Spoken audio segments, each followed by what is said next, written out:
Shalom, damai sejahtera menyertai kita semua. Semoga hari kita diisi dengan kebahagiaan. Dalam video ini saya akan menjelaskan materi tentang salah satu dari ke-9 jalan kudus menurut Gary Thomas. Namun sebelumnya izinkan saya memperkenalkan diri saya. Nama saya Isabella Sihaan, grup 1C dengan NIM 230101076.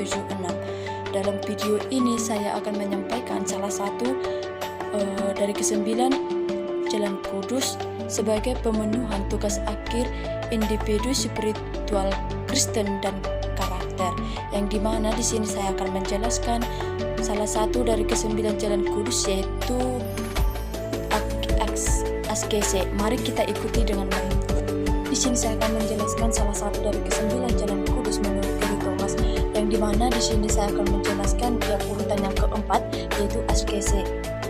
Tapi sebelumnya saya akan menyampaikan ke-9 jalan kudus, yaitu yang pertama adalah naturalis, yang kedua indrawi, yang ketiga tradisionalis, yang keempat askese, yang kelima aktivis, yang keenam pemerhati, yang ketujuh antusias, yang kedelapan kontemplatif, yang kesembilan adalah intelektualitas. Tipe spiritual cara kita melekat pada Allah yaitu askese, aktivis, dan pemerhati. Dan ini adalah tipe spiritualitas keempat hingga keenam. Yang perlu diingat bahwa penempatan urutan tipe-tipe ini dari tipe spiritual yang 1 sampai ke-9 itu tidak mengendikasikan atau bermaksud untuk mengendikasikan suatu tingkatan hierarki, bahwa misalnya tipe yang 1 lebih baik daripada tipe yang ke-9. Bukan demikian, ini hanya bersifat pengelompokan dan perbandingan satu tipe spiritualitas dengan yang lain. Baik, saya akan menjelaskan tipe spiritualitas yang keempat, yaitu askese.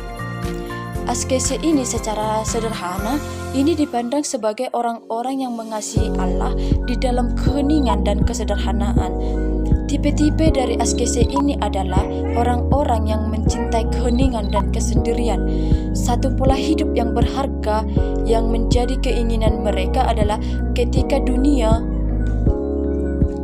mereka bisa menyendiri dari keramaian dunia dan menyendiri di dalam doa.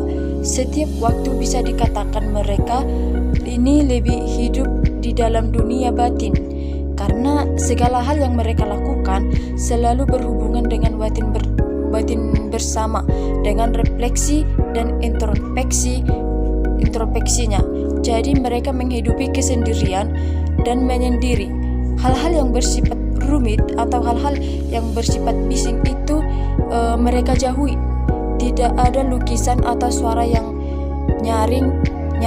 Bila mana sebelumnya kita belajar tipe spiritualitas indrawi yang bersifat indrawi. Hal ini kebalikannya. Mereka menghargai dan bahkan menghilangkan sesuatu yang bersifat distraksi atau sesuatu yang bisa mengganggu fokus mereka kepada Allah. Sehingga untuk hidup dalam keheningan dan kebeningan batin itu mereka juga menghayati dan melakukan karakteristik mereka yang lain, yaitu adalah kesederhanaan atau kebersahajaan dalam hal semuanya. Cara hidup mereka, cara berpakaian mereka, dan cara beribadah mereka, menaikkan pujian dan doa, semuanya sederhana. Sama seperti Yohanes Pembaptis, ia hidup menyendiri di padang gurun dan menjalani kehidupan dengan kesederhanaan dalam dunia modern. Orang-orang askese akan merawat spiritualitas mereka dengan mencari dan merencanakan waktu teduh. Orang asketis itu akan bangun lebih dulu berjaga-jaga ketika orang lain itu masih tidur. Mereka berdoa menyendiri dengan Tuhan. Waktu hening ini juga mereka hidupi dalam perkara-perkara yang lain. Suatu kenyataan lain bahwa percakapan itu seringkali menguras pikiran dan energi kita sebagai manusia. Percakapan seringkali menjadi sumber permasalahan manusia, sehingga kita kehilangan fokus kita kepada Allah. Bayangkan kita hidup bersahaja menjalani hidup dalam kesederhanaan dalam hal yang paling kecil, sederhana di dalam perkataan, tindakan, maka kedanggingan dan dosa itu kemungkinan besar tidak akan melekat dalam diri kita sebagai manusia. Namun bukan berarti tanpa problema dan tantangan ketika kita menghidupi spiritualitas askese ini. Dan yang pertama adalah godaan yang terbesar, kita menekankan kesalehan pribadi mencari keheningan dan kesendirian, bukan cara untuk lari dari kehidupan. Yohanes Pembaptis menjalani kehidupan sebagai orang askese. Ini justru untuk mempersiap dirinya melayani orang banyak di kemudian hari. Jadi kejernihan rohani ini perlu diimbangi dengan kewajiban untuk menjangkau orang lain. Dan yang kedua adalah salah satu godaannya adalah mengemis kemurahan Allah.